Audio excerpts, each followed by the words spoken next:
So this is farmers talk here. You might not understand what's happening. Just a couple farmers having a chat. My name's Fekky, a rapper and a farmer.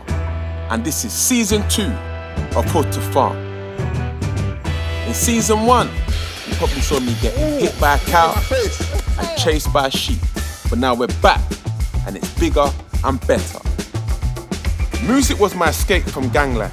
Luckily, I made a career out of it. I've toured around the world, been in big movies, and had huge hits with some of the top artists today.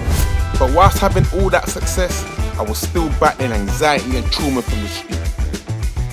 But I found peace moving out of London to a farm in the countryside. But I didn't know about farming. Oh my God, they're chasing me. But that's enough about me. The mission's still the same, but we're going further and wider to learn from farmers and build my own farm, F Manor. Ladies and gentlemen, this is Put to Farm Season 2.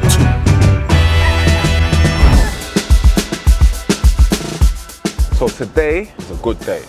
I'm feeling groovy. We're going to meet Andy from Groove Armada. So he's a tenant farmer and he's been doing regenerative farming. I think that's how you say it, regenerative. Regenerative farming is about treating the soil and letting everything grow naturally. I don't put nothing on what I grow.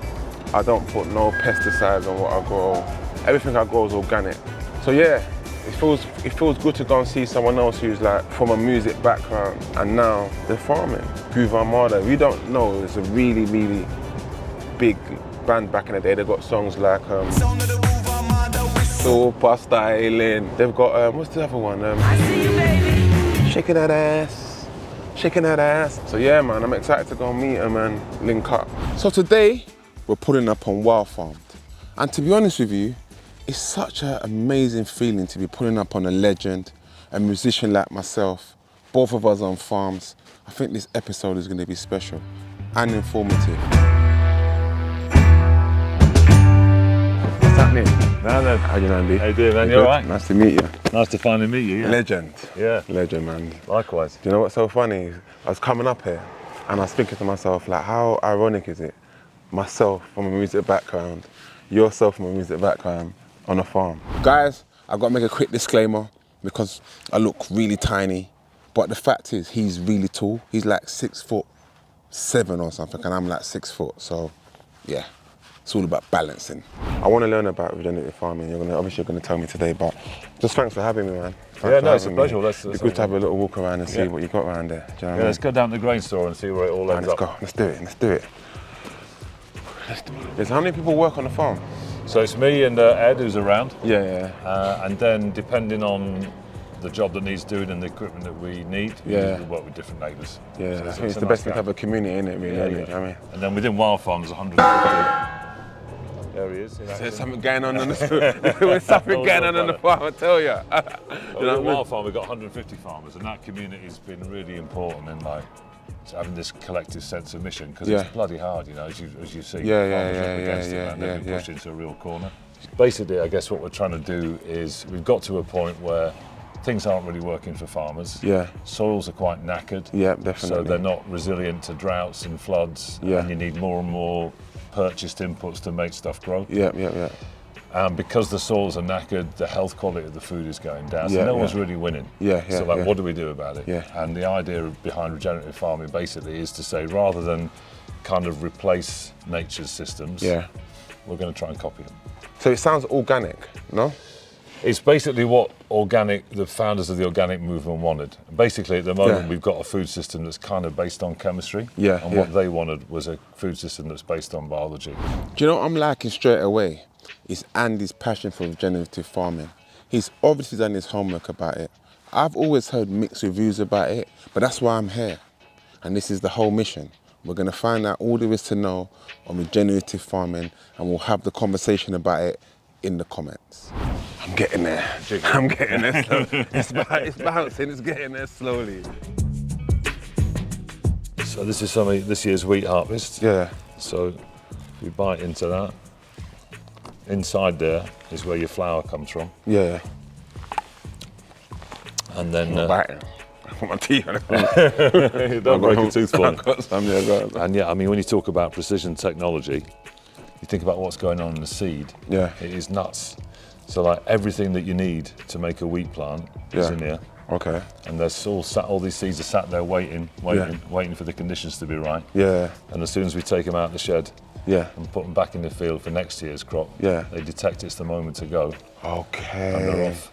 How did you do with your harvest this year? You know what? It's so we've got total mad weather going on as the climate's changing. Yeah. So this year was the driest spring for 132 years down here. But we had less than, I'm going to say an inch, that's a bit old school, isn't it? What's an inch in modern money? It's like 3 centimetres. I think, We had less than 3 centimetres of rain between Valentine's Day and Glastonbury. Okay, yeah. And that's a tiny fraction of what we should have had. Yeah. You know, soil is this, I'd never thought about it before. Yeah. Until I picked up this article on the way back from a gig that's got a lot to answer for and got me going down this road. But you know, ultimately, soil is like, it's the only thing that can turn death into life. It's the death into life machine, so we need to take care of that. Yeah, I'm getting there slowly, I'm getting there. Let's go and dig bit some by holes. Bit, let's go, man, let's go and do it. So now we're going to the field and do some digging, some drilling. Digging, we're going to look at some stuff, Okay, perfect. And we're going to jump in your car. Yeah, but you're driving. I'm driving. You've got to get used to these farm wheels, man. None of your luxury business. We're driving this here. We said it's too luxury. Let's do it. Do you know what I can't believe? That he's taking me out of my lovely, comfortable, all-rounder KGM Muso and put me into this red thing. But you know what? I'm the guest, so I'll drive the red thing. Driving this manual reminds me of when I used to take my dad's car when he was sleeping. Let me just tell you a story. Alright, so my dad used to sleep every Sunday, like, 'cause he used to work all week. Ooh. And then, so I used to take his car every Sunday and just drive it around the area with my friends. So then one day I took his car and I drove it to my cousin's house and I ended up crashing it. Yeah, I crashed it. I think this is when I first knew what anxiety was. I had no idea what anxiety was till then. So I crashed the car and I was with my friend and he's like, Fek, you're gonna die, he's gonna kill you when you get back. And I'm like, what should we do?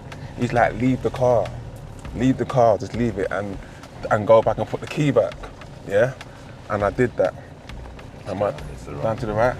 My dad woke up and he was saying, oh, what is it? Was that it? Okay. I don't carry on after that. I'm sorry, Andy, mate, but are you gonna let me finish this story or not? Like, I'm trying to tell him this story and he's giving me directions. This is an exclusive. Not even my dad knows this. Well, he's gonna know after this, but he didn't even know and I'm telling him. Cool. Carry on. And my dad's woke up and he's gone, his car's missing, screaming everywhere. And I said, don't lie, where's the car, All my friends came and we all went out looking for the car like it wasn't, like it wasn't me who took the car. Yeah. And he's probably gonna see this and they're gonna find out today. He doesn't know? He don't know till now. All these years, and every time the phone rang, the door knocked, my heart used to jump out my chest. I'm sorry, Dad. Do you want to do the digging? Let's do it, I don't mind. So basically, if you just cut a little square so we can just dig up a square, we've got to go right down though. I think we've got one there. Right, there we go. Look at that. So that's nice soda, isn't it? It's beautiful, isn't it? Beautiful, soft, it broke easy. So this is farmers talk here. You might not understand what's happening. Just a couple farmers having a chat. So this is how the soil on this farm would have been before we started farming it. So you can see that it's this sort of beautiful chocolate cake structure. Yeah. Inside here, this healthy soil like this, there's all sorts of magic going on. Yeah. But there's probably about 2/3 of all like terrestrial life lives in the soil. Yeah. And these are the creatures that turn death into life. Yeah. But there's like things that look like hippopotamuses in here. Yeah. Serious? Yeah, seriously. Yeah. There's like mad little groups of bacteria that hunt in packs like lions after a zebra. All in this soil? All in here. There's all sorts of magic going on. Because of all that life and all those burrowings and all the roots coming down from the plants, you end up with like a mad sponge. Like there's so many tiny, tiny holes. Okay. So that when it rains, all the rain can be stored in this sponge and then it's there for when you need it. And so if we want to have a farm that's kind of resilient in this mad changing weather we've got after droughts and floods. We've got to try and get the soil as close to this as we can. Okay. I've got a bit of soil in the van to show you the contrast with where we're at. Okay. So if you look at this, look at the difference. That's a bit of soil that's from like intensively farmed soil. Yeah. So you don't need to be a soil scientist to know recognise the difference. that Like a bloody rock. When rain hits that, it's bouncing out. It's bouncing off, isn't it? Yeah. And that doesn't only mean that the crops in here are going to be short of water when it stops raining. It means that the village or the town down the road is getting flooded. I finally got it. I understand that. That's basically all you need to know. See, the vibe I'm getting from this farming, regenerative farming, is that you can kind of use nature to nurture nature. Like, no machinery or nothing like that. It's just, nature looking after nature. I feel like this is how it would have been back in the day, to be honest. How nice that is. It's beautiful, isn't it? Beautiful. It's a farm in a way that gets from there to there. Yeah. That's what we've got to try and do. The question then is, how? That's the next bit. This is the next bit, right? You know what, I thought he was asking me. I said, I ain't got the answers, mate. We just need the spade. Spade. I left the spade. Of course I left the spade. Cheers, mate. What we're going to do in this scenario is the sheep, which is your speciality, so I'm going to leave you to move the sheep later. They'll come over and they'll eat it all. They're going to eat it all down. Okay. All you lot were told you in season 1, I told you, by season 2, I'm going to be a farmer. And look what's happening. I'm like, do you know what I mean? I think I should just take over Wildfarmed. I think it needs to be Wild Fekky's farm. You're more than welcome, man. It's busy. So what you're looking at right now is actually where crops are going to be grown, and you wouldn't think it. So what you can see here Look is how nice the sun is. So you know it's not perfect. You can see bits here where it's still a bit blocky, but you can see that. But we're trying to get the chocolate cake back. Yeah. And then little by little, so it starts at the top. We're getting the chocolate cake back at the top. Yeah.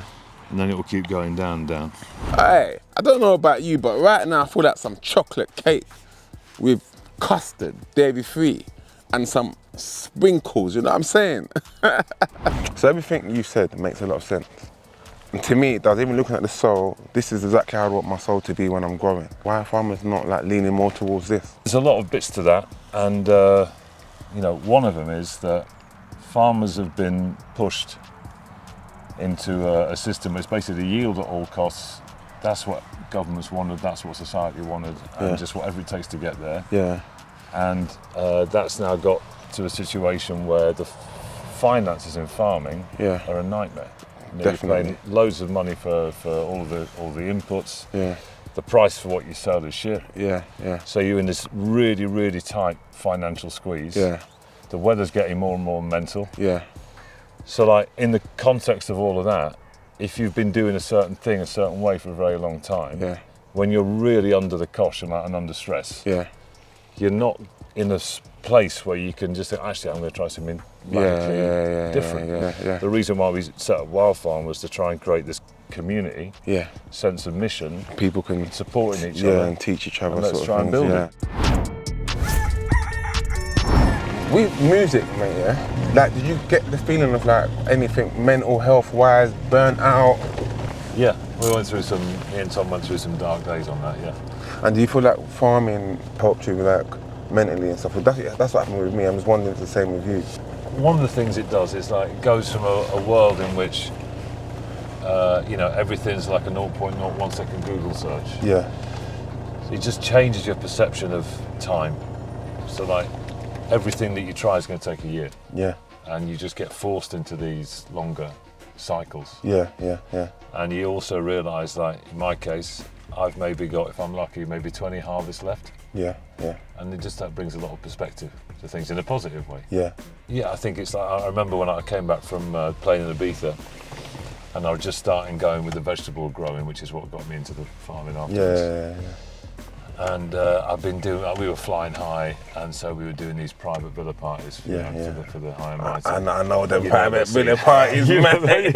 I've been to a few private villa parties. So I guess this is the part where I say, no Diddy. So, you know, I'm not saying it's not fun, it's fun. It is. But like but you're there, it's like people in the same loop as the kid who wants a new pair of trainers. They're still in the same loop, but like they want a bigger plane or a second boat, or it's an aspirational loop. Yeah. And then I got back to where we were living in France at the time, and I was chatting with a neighbour who was helping me get going with the vegetables. And he said to me, there's more for me to see in the 10 miles around this farm than I've got time to see in my lifetime. Imagine. Going between those two worlds, it was thought-provoking. The same happened to me. Burnt out, all the parties, all the girls, drunk every night, in and out of hotels. I just crashed. I got to a point where I just couldn't see the purpose, the end goal. And I have to continue to be in the public eye. So no matter how I'm feeling, no matter what I'm doing, no matter what's going on in my life, I'm always in front of the camera. Yeah. And I just got to a point where I'm like, I can't do it. I mean, we were lucky because there's two of us. Yeah. So we were a squad, you know? And we both like really sort of recognised the absurdity of it all and the madness of it all. And it's nice having that collective memory of all the craziness. It's fun. Definitely. You know? I have some good memories. I sound like I'm moaning, but it was good memories, but I did crash. Ditto, and we still do a lot of gigs, but there's like something absolutely magic about being in the middle of a moment of togetherness. That I've never got bored of, and I've been lucky to do this like for 32 years. Standing behind the decks in a moment of kind of collective unity. It's a vibe, 100%. But then when we have, the open days at the farm here, and we've got farmers here, and we've got micro bakers, and we've got the CEOs of big food businesses, and there's this like collective mission. You feel good in it as well. Love it. That's how I feel. The world needs a bit of purpose and hope. Yeah, we're having some bonding going on now. I feel like I'm about to give you a hug. Oh mate, your jeans have taken a punch there, man. Done me. Look what she done to me, bruv. It's farmer's life, and what can we do? Can you imagine? This dog just jumped on my leg and messed up my clothes. People have been telling me to get a dog because everyone sees on my social media I'm beefing the foxes. But I don't know if I've told you I'm scared of dogs. And I feel like this season I need to try and get over the fear of dogs. It'd be nice to have a dog running up and down here. Would call it Lassie. I don't know, listen, give me a name for a dog in the comments. But yeah, I think I'm gonna try and get over my favourite dogs this season. Let's hug it out, right? Oh. When the rappers and musicians reunite, this is what it's like, do you know what I mean? But you know what, seriously, I'm happy I asked you that question in the car. You know why? Because as much as like we're trying to change how people see food and whatnot, I feel like there's a lot of mental health benefits that come from nature, walking in nature, knowing what you're eating and stuff like that. And I really want people to understand that, do you know what I mean? Because a lot of people think to me, how did I end up here?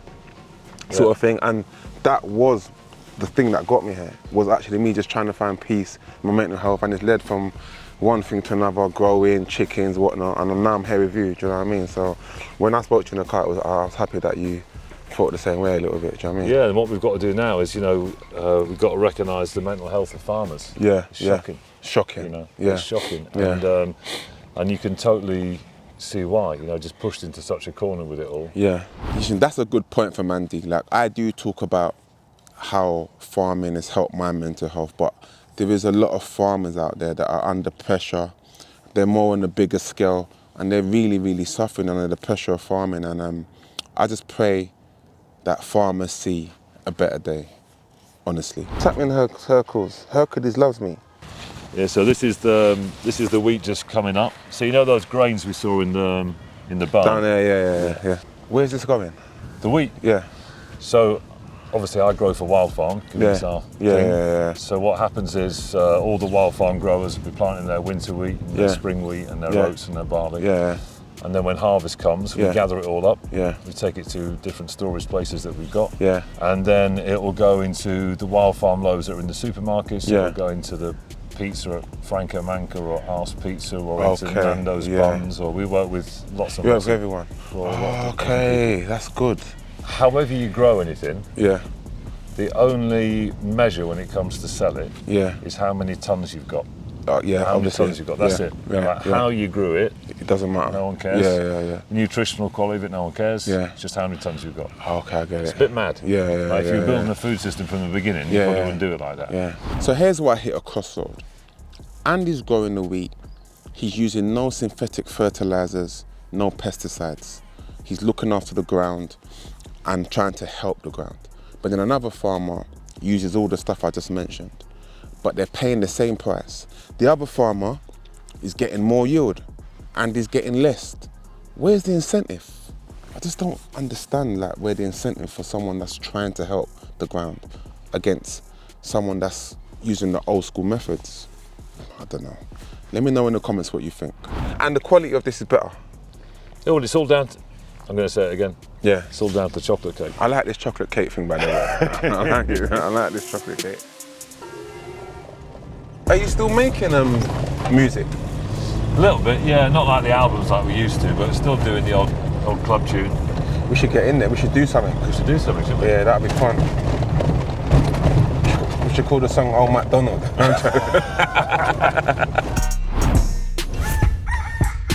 I'll tell you what's really hard is, we were talking about most farmers never get the chance to eat what they've grown, particularly like cereal I can't farmers. believe that. Yeah, because it just goes off That's into the main thing that you'd want to do, and it makes a big difference when you can, but like actually building it so you can go from all these different farms through to a loaf on a supermarket shelf or wherever. Yeah.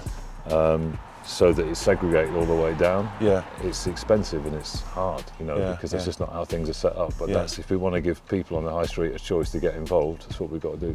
Oh, good. And so if there's like, say there's for instance like a farm like watching this right now and they wanted to get involved and they like the idea, how would they do that? Just get in touch with Wildfarmed through any of the channels. Yeah. And Ed, who's been making loads of noise on the telehandler, going up and down. Going up and down. Up and down. Ed, mate. Ed. Yeah, Ed and Harriet. He didn't get the message. Like, he's going up, I'm waving, he's like, yeah. Back to work. Back to work, mate. We've got some sheep to move. You've got some sheep to move. You're not coming, are you coming? I'll move cows all day long, but sheep either escape or die. No, I'm your guest, mate. You're staying with me today, mate. Do you know what I mean? So now we're mobbing out. We're about to hit the road. We're going to go and do some sheep herding. So what I've learnt today, Andy's method seems more like a method that would have been happening hundreds of years ago when there wasn't tools. He's got a method and it's worked, and he's got his food and that out there. It's on the shelves, you know what I mean? So you can't go wrong when it's like that. Oh yeah! Last time we tried to move sheep, it was a complete disaster. It never happened. So hopefully today we get it done. Even though I messed up last time, I've got all the experience. So look, they're just standing there waiting for the boss to come. Don't worry, I'm coming, guys. Everyone just take time, slow down. Just chill out. The boss is on his way. How's it going, mate? You're not bad yourself? Yeah, not too bad, Fekky. What are you up to? Just worming some lambs, just moving on to some fresh grazing, so I've given them a wormer. Okay. I got a poo sample from the other day. Yeah. Took them to the vets, and the vet said they got a worm, so just give them a squirt of wormer. So. Skip to the back to the what? I didn't quite follow. What's in this? Just after wormer. Oh, so you feed it? It's 8 mil, so yeah. It's 5 mil per 1 kg. Yeah. And these weigh about 40 kg. Let me watch you do it, go on then. Yeah, Don't mind me.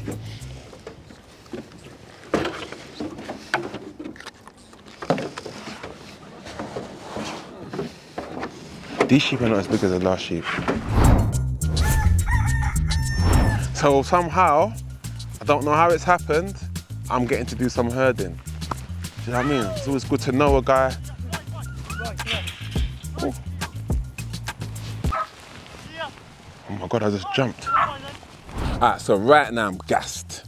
I'm about to have another attempt at herding sheep. If you saw in season 1, it was a mess. So this is my second time at trying to herd sheep. So let's see if I can get the sheep off the field and back in the pen. Let's go. Herd the sheep, is it like come by? Yeah, so the dogs have come by, so it's come by to the left and away to the right. And you use the same calling for it, yeah? Yeah. It's easier to get them all back in there. With the dogs it is, yeah. If you had no dogs, it'd be hard work. You couldn't do it with your hands. No, I get the dogs out. Wait for me. Yeah. Away. So away to the right and come by to the left. Okay, of course, so away to the right, come on to the left. So if I lie down, lie down then. They both lie down. Okay, yes. No. Away. Oh no, wait, right is the left has come by. And what's this one? Away. That's it, there you go. So you want to get them around there now, that's wrong. Come by. That's it. Shh. Away. Lie down. Away.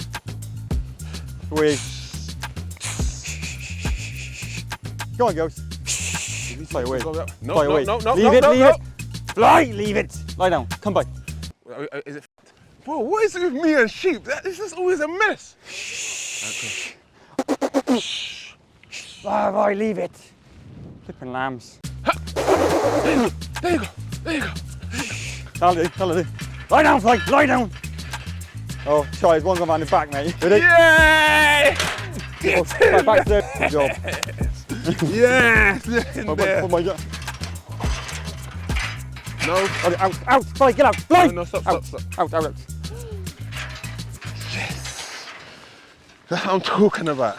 Huh? How did I do? I did all right? You're amazing, mate, spot on. Yeah, that was amazing. Shame the truck was there, they would have gone a bit better, but no, it was good. Tell me you give me. We'll give you a 9, won't we? Always needs one improvement, isn't there? So, that was amazing. Yeah, spot on, mate. That was amazing. Spot on. I just got a 9 out of 10. And to be honest, I'll give myself the same score. Because you guys might not have seen it, but I was doing some things in there, you know, like, was saving the day, honestly. If it weren't for me, the sheep would have been in Deptford by now. Do you know what I mean? I saved it. Come on. Come on. Oh yeah. Come on. Is it working? Not everyone's gonna make it. Spot on, that's it. Is that it? That's spot on. Now I've got to try and get out of it. They're gonna rush me, fam. Go on. All right, calm down. How do you think I did with the sheep? Hey mate, I tell you what, I was out the back there watching. It was like poetry in motion. Yeah, you know, you got lines, you know. You had some bars today. Yeah. But, you know, it's like a combination of like poise, relaxation. Okay. You know, zen. Zen. But then the pace. Whoa. You know what I mean? A little injection of pace at the end there. I couldn't have said that better myself. Poetry in motion. Yeah, man.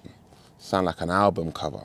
I'm Andy Cato. I'm the tall half of Groove Armada and a farmer on a National Trust farm where we are now. It's about an hour west of London in a little village called Coles Hill. The thing that I love most about farming, I mean, it's like it's been such a long road. It's evolved so much, and so from like trying to grow my own veg, not being very good at it, but like seeing seeds become plants, just that. Like, why is that not the first thing we're shown at school? And then that feeling of like sitting down and feeding your family with food that you've grown. We've got all of these crises that we're faced with nature, with water, with health, and we've got solutions to all of them in how we choose to grow our food. Is such a source of hope and purpose in a world that needs plenty of both. It's happening more and more, you know, it's like this sort of vicious circle where like we need to get our soils back to the chocolate cake again. You know, what we're trying to do with Wildfarmed is make it a high street choice so that people at affordable prices can know who grew their food and how they grew it and connect. And when you do that, I think you give people agency back. And if you want to get people involved in stuff, they've got to have a sense of agency. They've got to be able to act, do stuff, use their choices to move things forward. So I think if we start from there, that's a pretty good way in. We should definitely get in the studio and make a tune. I mean, I know you were thinking Old MacDonald, the kind of remix. We could go a bit more like deeper on it and call it Harvest for the World, even though that's an Isley Brothers title, but maybe we can nick that one. Maybe we could sample it and loop it and you could do some magic on it. Imagine that. Fekky and Groove Armada. I would love to see that. I think that'll be a banger. If you'd like to see that, put it in the comments, man, and let's see what we can do. You know what I'm saying? It's season 2, anything's possible. So I'll be back. See you in the spring. In the spring, for drilling. Yeah. Yeah? I'm invited, nice. Yeah? Don't See be you late. later, mate. See Take ya. care.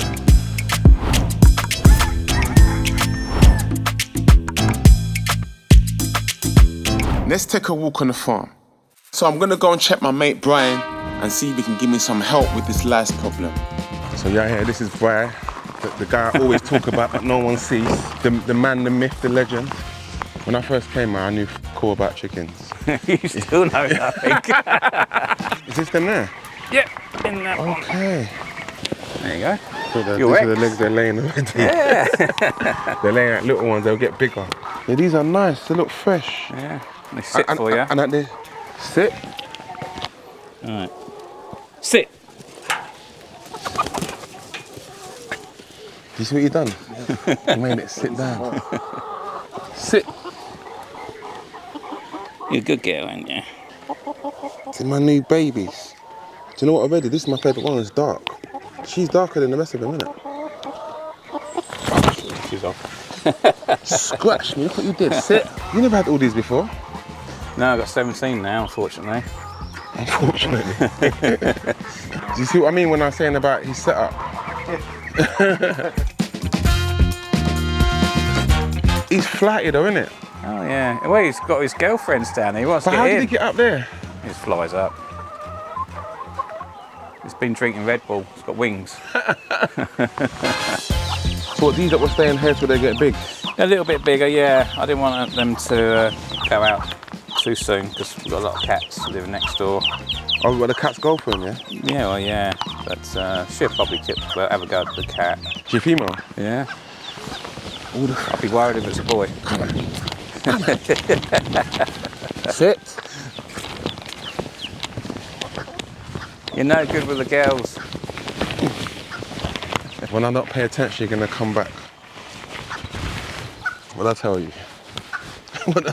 What did I tell you? Should be down in a sec. That is sick. None of my chickens do that. Not one. So I think my cockle jumps up a little bit, but that's about it.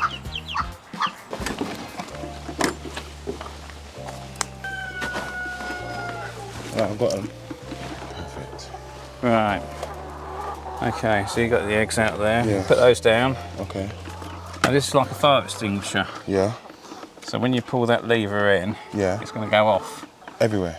everywhere. Okay. What you got to do, I'll shake that, Yeah. and you just explode that and spray that all over the place. Okay. But there's going to be a lot of powder come out of that, so cool it. 1, 2, 3, 4, 5.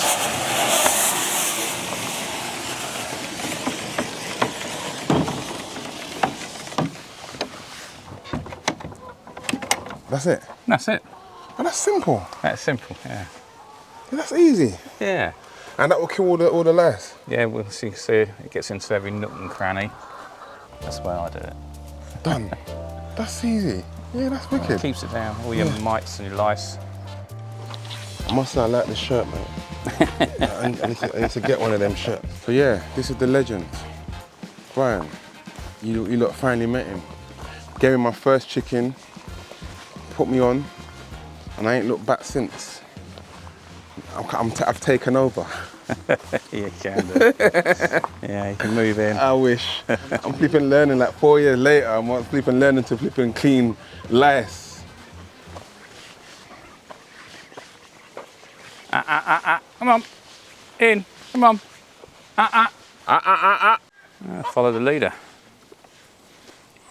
Thanks, bro. No problem. What's your plans? You chilling? Oh, yeah, oh, yes. Now we're back on F Manor, and I'm gonna see if this spray works. Wish me luck. Hopefully that's got everything out of there and we're good to go. So next time you guys see me, there should be 60 chickens running through here.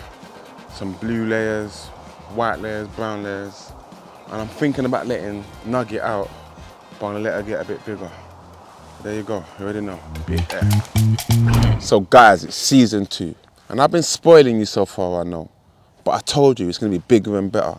So not only are we seeing Andy from Groove Armada, we're gonna check the guys at Westfield Farm and learn about industrial potato growing.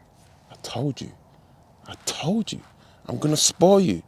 If you're not on board with Hood to Farm yet, you need to get on board. And all I ask you to do is subscribe, drop a comment and a like. That's it. So you're probably wondering what I'm doing here, yeah? See, the other day on Frank's farm, I was looking online when I got back and I thought, 1 minute, there's actually like a big way to harvest potatoes.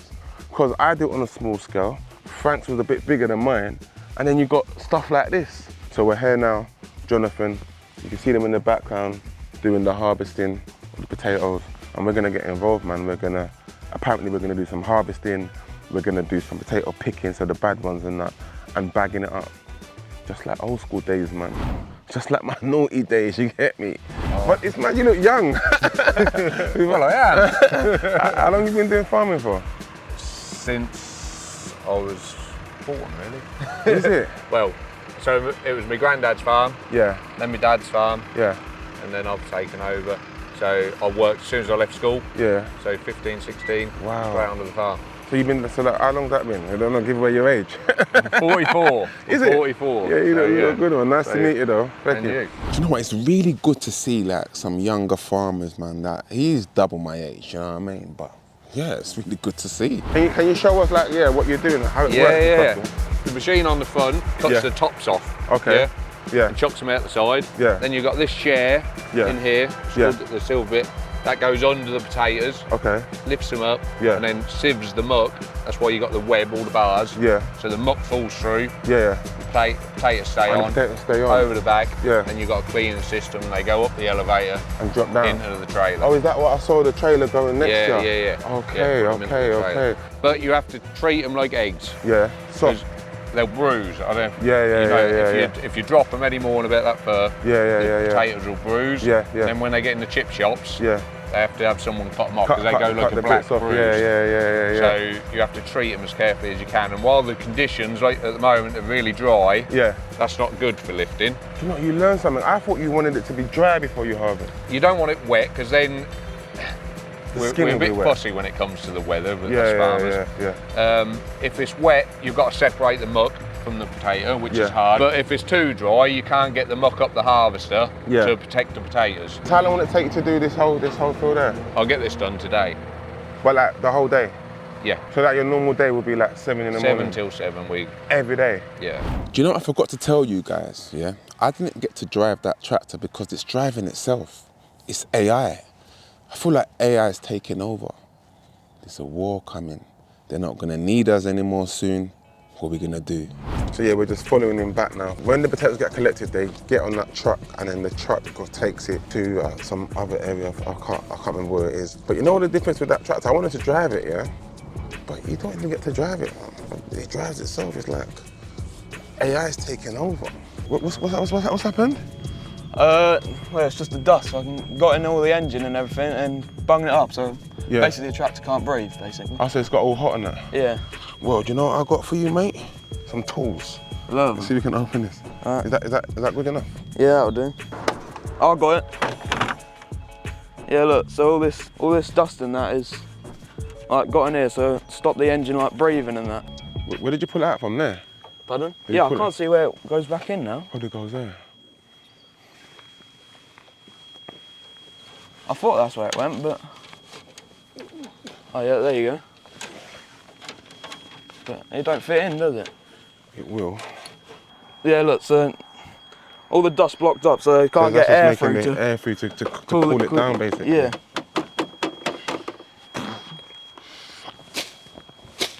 I think that'll be alright. That should work now, innit? Yeah.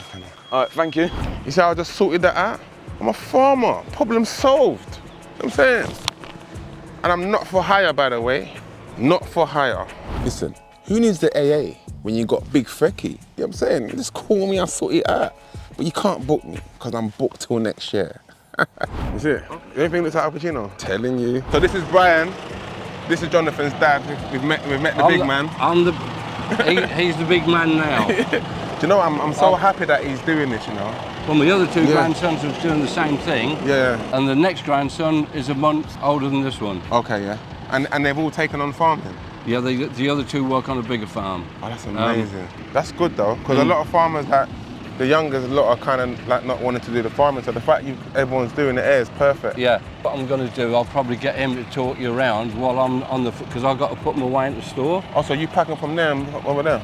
Yeah, they're going into boxes there. I've got a guy taking them off. Yeah.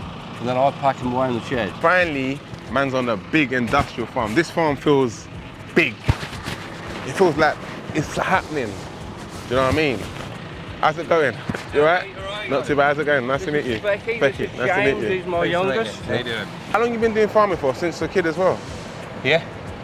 So that everyone's into farming?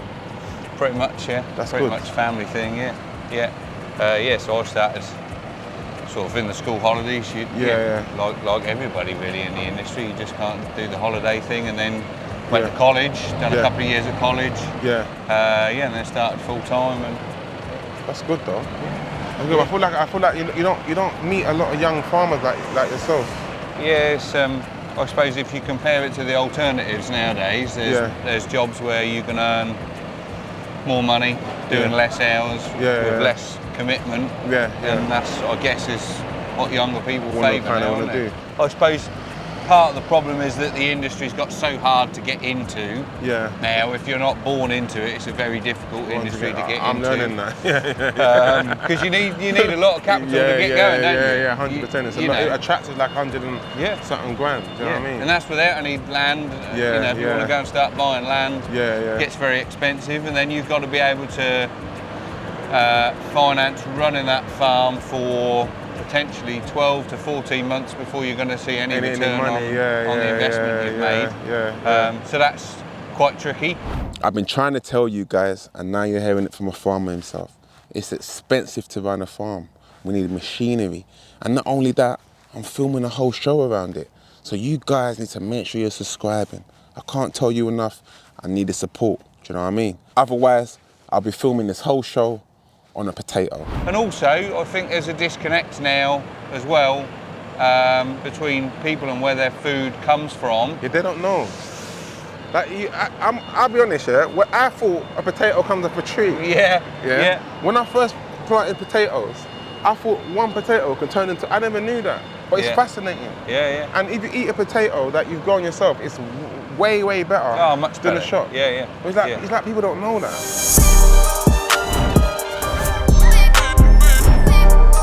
So you've seen the harvester. So I've seen the harvest part. Okay, so they arrive at the yard in bulk, Yeah. like that, and they're tipped into the hopper. This machine does several jobs.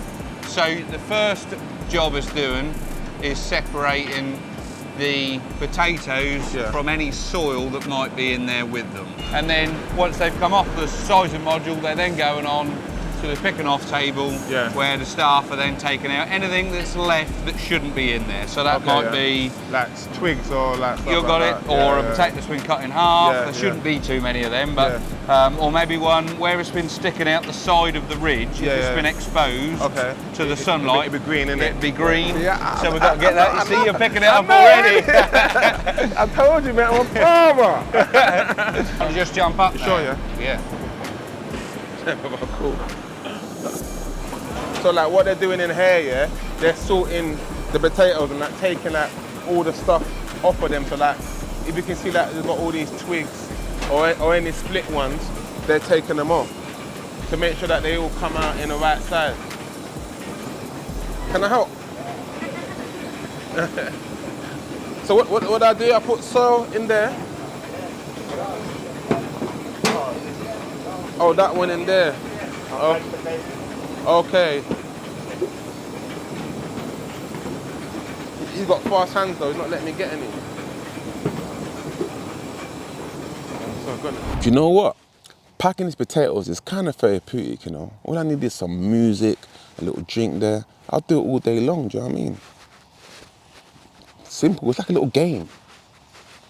Yeah, all I need is some tunes. If we get some tunes, I'm in the game. I could do this. It's a bit. Is this soil? Stone. Stone. Oh, that's a stone, isn't it? Stone. Okay.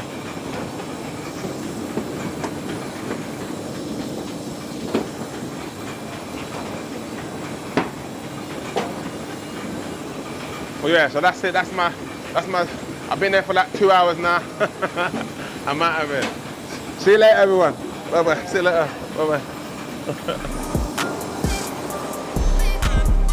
So what's in there? So once they're in boxes, they come into here. Store's insulated, so we can control the temperature in here. Within a little bit. And then they're stacked in here 6 high, and then we monitor the temperature. And there's 2 big towers at the back, so there's a blowing the air over the top of the potatoes and then circulating it back through them.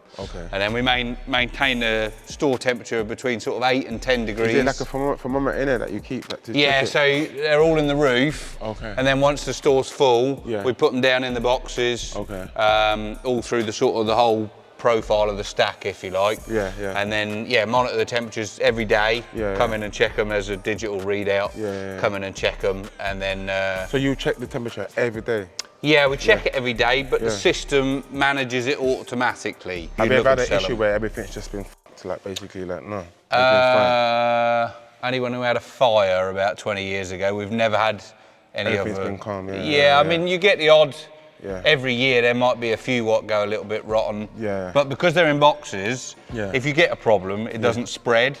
So years ago, we used to store them in one big heap, and then you'd get, if one potato went, the whole heap went. Smart. Yeah, but now in the boxes are kind of isolated. Yeah, I So, get what you mean, yeah. So, but it's not a cheap exercise, because every one of them boxes is £100 to buy. Serious? Yeah. And there's 2,500 here with these two stores. Do you know what I feel like? I feel like everything in farming is expensive. Yeah, it is. And it's except like, what you're selling. Exactly, that's what I was saying. Like you spend all the money on getting everything, and then you're not getting the money back from selling it. So it's mental. Do you know what I mean? Yeah. All right, cool. I want to have a go at this one of these days if I can come back and do it. Is it hard? Have I got to have a license to do it? You should have a license, but if you was only doing a bit in here, you'd probably be all right. Can I have a go? Can't do that. No, can't do that.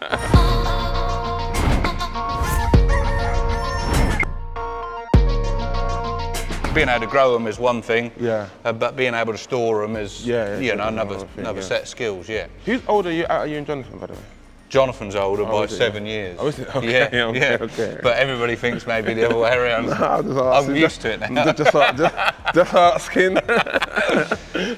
So this does the same as the one outside. Yeah. Really, in the sense it just sizes them and then you pick any bad ones off. Yeah. Then it goes in there. That machine there weighs them. Yeah. Into 25 kilogram batches. Batches, okay. Yeah? And it'll pretty much put the last potatoes in one potato at a time until it's bang on 25 kilos. All right. Lets it go. Then this machine here hangs the bags on. It plops that 25 kilos batch in the bag, brings it along here, stitches the top, and then goes here and stacks it on a pallet. That is sick. And then just keeps stacking them up until there's 45 on a pallet. This must save you a lot of like manpower. Yeah, so when labour was getting really hard to get hold of, that's what made us invest in something like this will cost how much? So just the stainless steel bit, so just the machines I described, just over 150,000. But and you could argue that you could pay a man's wages for quite a while. Yeah, like a couple of years, 2-3 years, But the issue was not paying his wages, it was the fact that we couldn't find a man to do the job. So then you start looking at the alternatives and what to do, investing in the machinery, So here we have it again, another AI machine, the war continues. It packs the potatoes, picks the potatoes. So what am I meant to do? Just sit there? There you go, just put some in there, there's some in there, if you want some more, put some more in there. Out of that box, something. That's all right, enough. That's good enough. Sam. Got some potatoes, mate. I come to the plug. Do you know what I mean? You can't get these because you're not me. I walk straight in the back. Do you know what I mean? That's I walk straight in the back and get them straight in the back. But yeah, you know why I want to try them? I want to try them because there's always this stigma like when things are mass produced, they don't taste good. Do you know what I mean? Which I think the same anyway. So for me to come here and it's been mass produced and it still tastes good, it's amazing. This is what you should want in your supermarket. You know what I mean?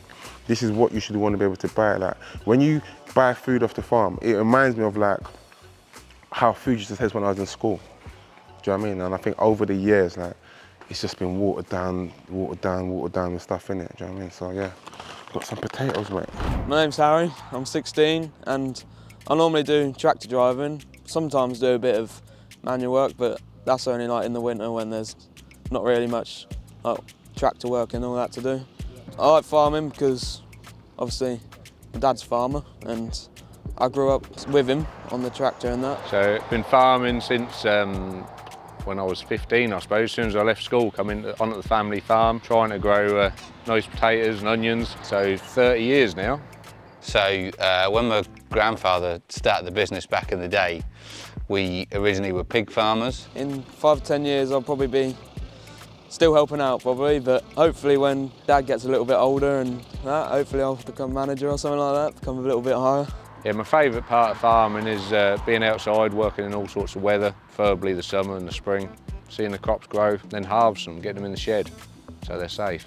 My favourite part about farming is driving the tractors, obviously. I'm not the biggest fan of manual work because it just gets boring, but when you're driving the tractor, it can get boring, but most of the time it's all right.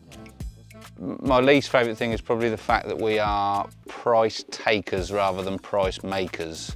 So we can work extremely hard for long periods of time to produce a product that, if the market conditions aren't right, nobody wants, or nobody's going to pay you a great deal of money for it. And at times that means not covering our costs, which is quite a bitter pill to swallow sometimes. The state of British farming at the moment is not very good. Like I say, there's a lot of food coming in from abroad that's not helping prices here. Yeah, it's a tough one with the inheritance tax now on family farms. It's putting us in a difficult position. Oh, it's awful. Starmer. I think we should have more support for British farmers. The food industry has been subsidised in this country for a long time, so people have got used to cheap food. But I think the solution is people getting as close to the end user as possible. So from our point of view, in terms of marketing, that means getting as many people out of the supply chain as we can and getting as close to the end user.